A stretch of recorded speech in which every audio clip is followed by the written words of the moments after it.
आज मी इथे boat neck blouse design तयार करणार आहे। त्यासाठी अगोदर मी इथे पेपर कटिंग करून घेतलेला आहे आणि नंतर मग अस्तरवर पेपर ठेवून अस्तरचं कटिंग करून घेते।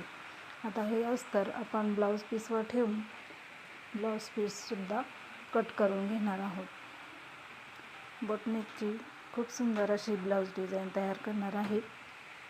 तर इथे मी अस्तरवरती आता गळ्याचा आकार देणार आहे।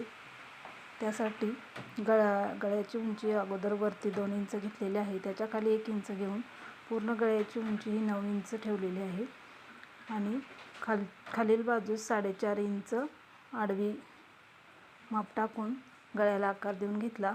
तसंच गळ्याला लावण्यासाठी काटाचा वापर केलेला आहे।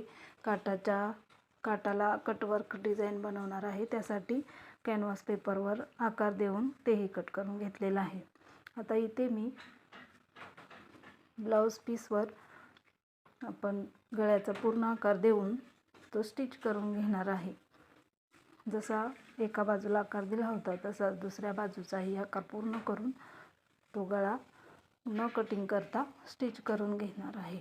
स्टिच केल्यानंतर इथे मी हा गळ्याचा आकार कट करून घेते।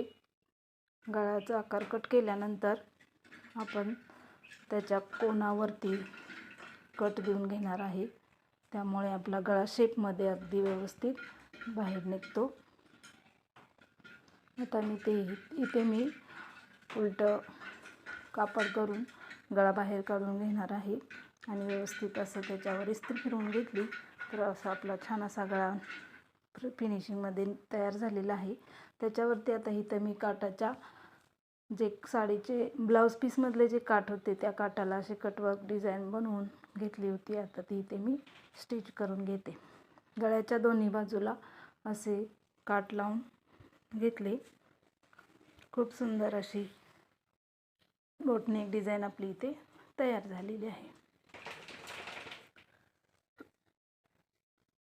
तसंच बघा हा पूर्ण आपला ब्लाऊज इथे तयार झालेला आहे। कटोरीसुद्धा अगदी व्यवस्थित शेपमध्ये आलेली आहे। तर असा सुंदर असा आपला इथे ब्लाऊज तयार झालेला आहे। त्याच्यानंतर मी पुढे जी गळ्याला खालच्या बाजूला थोडंसं रिकामं राहिलं होतं म्हणून मी तिथे कपड्याचंच बो बनवून लावलेलं आहे। तर खूप सुंदर अशी आपली ही डिझाईन तयार झालेली आहे।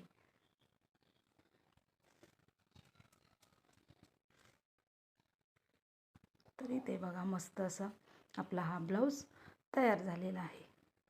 व्हिडिओ